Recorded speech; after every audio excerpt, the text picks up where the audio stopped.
السلام علیکم ورحمۃ اللہ۔ بسم اللہ الرحمن الرحیم۔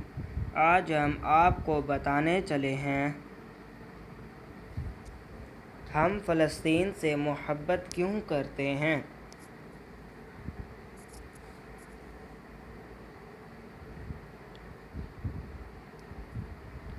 آپ کے بچے بھلا آپ سے پوچھیں یا نہ پوچھیں، آپ انہیں یہ ضرور بتائیں ہم فلسطین سے اس لیے محبت کرتے ہیں کہ یہ فلسطین انبیاء علیہ السلام کا مسکن اور سرزمین رہی ہے۔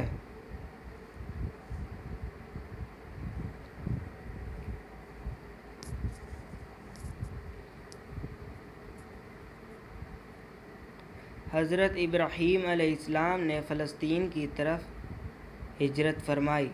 اللہ تبارک تعالیٰ نے حضرت لوط علیہ السلام کو اس عذاب سے نجات دی جو ان کی قوم پر اس جگہ نازل ہوا تھا۔ حضرت داؤد علیہ السلام نے اسی سرزمین پر سکونت رکھی اور یہیں اپنا ایک محراب بھی تعمیر فرمایا۔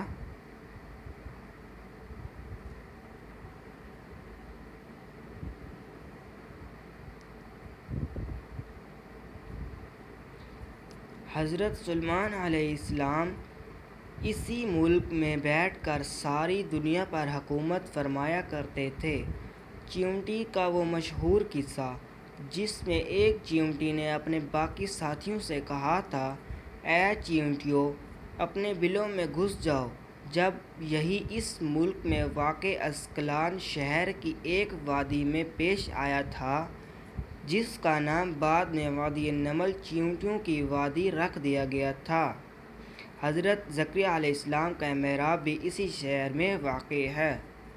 حضرت موسیٰ علیہ السلام نے اس ملک کے بارے میں اپنے ساتھیوں سے کہا تھا کہ اے ساتھیو، اس مقدس شہر میں داخل ہو جاؤ۔ انہوں نے اس شہر کو مقدس اس شہر کے شرک سے پاک ہونے اور انبیاء علیہ السلام کا مسکن ہونے کی وجہ کہا تھا۔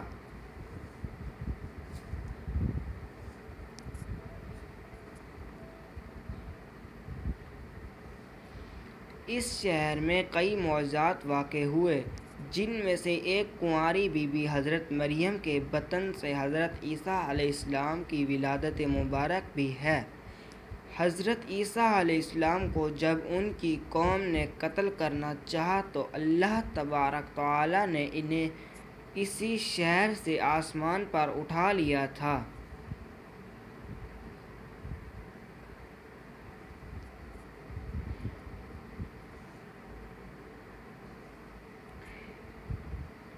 ولادت کے بعد جب عورت اپنی جسمانی کمزوریوں کی انتہا پر ہوتی ہے، ایسی حالت میں بی بی مریم کا کھجور کے تنے کو ہلا دینا بھی ایک معجزہ الہی ہے۔ قیامت کی علامات میں سے ایک حضرت عیسیٰ علیہ السلام کا زمین پر واپسی تشریف اس شہر کے مقام سفید مینار کے پاس ہوگا۔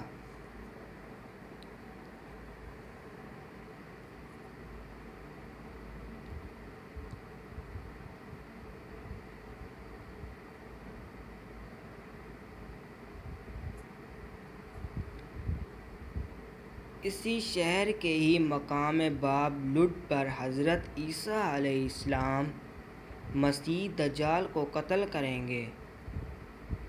فلسطین ہی ارض محشر ہے۔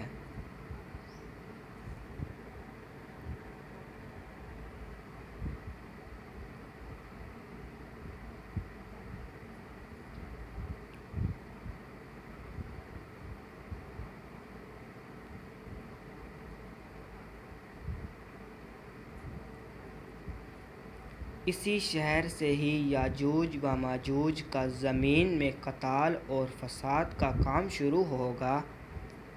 اس شہر میں وقوع پذیر ہونے والے قصوں میں سے ایک قصہ طالوت اور جالوت کا بھی ہے۔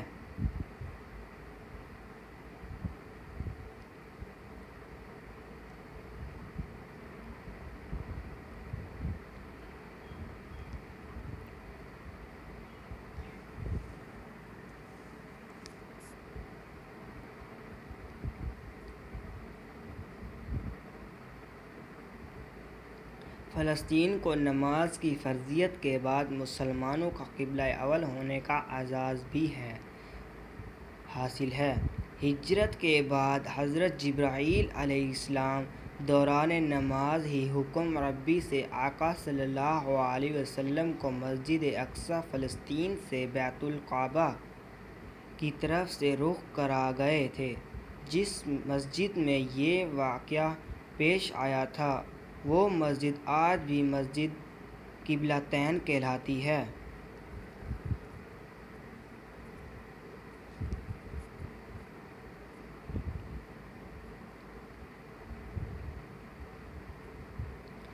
حضور اکرم صلی اللہ علیہ وسلم معراج کی رات آسمان پر لے جانے سے پہلے مکہ مکرمہ سے یہاں بیت المقدس فلسطین لائے گئے۔ سرکار دو عالم صلی اللہ علیہ وسلم کی اقتداء میں انبیاء علیہ السلام نے یہاں نماز ادا فرمائی۔ اس طرح فلسطین ایک بار پھر سارے انبیاء کا مسکن بن گیا۔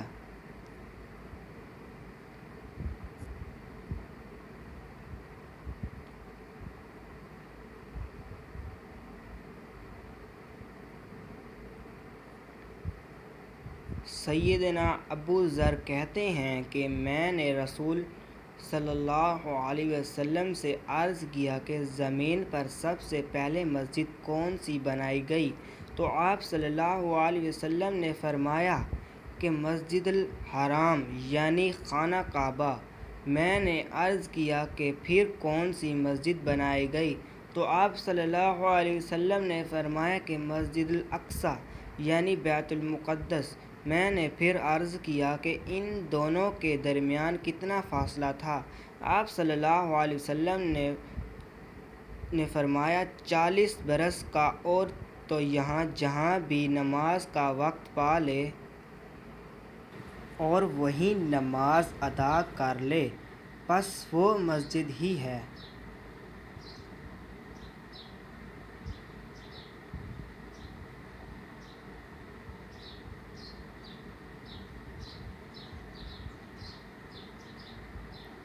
وصال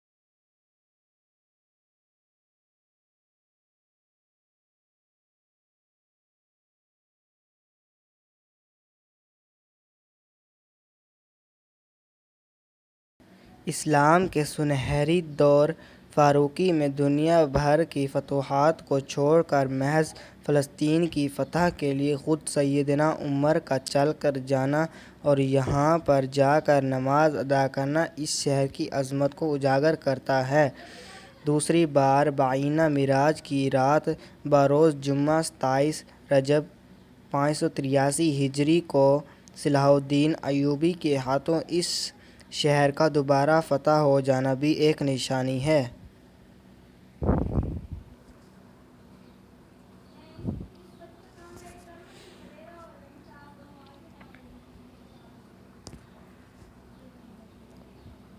بیت المقدس کا نام قدس قرآن سے پہلے تک ہوا کرتا تھا۔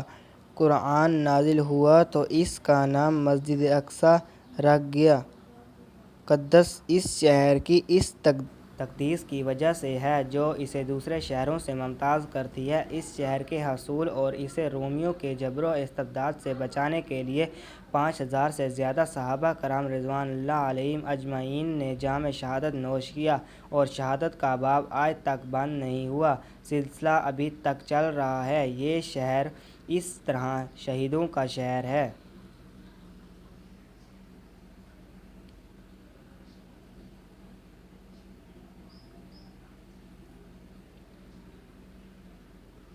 مسجد اقصی اور بلاد شام کی اہمیت بالکل ہے۔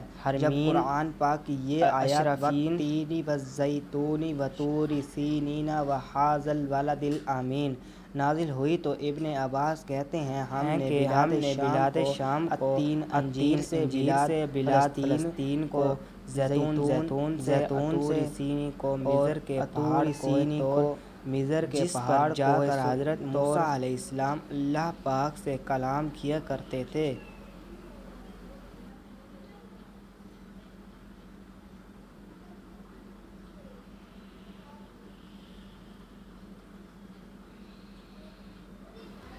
فلسطین کی عظمت کا اندازہ اس بات سے بھی لگایا جا سکتا ہے یہاں پر پڑھی جانے والی ہر نماز کر دیا جاتا ہے، اجر 500 گنا بڑھا کر دیا جاتا ہے۔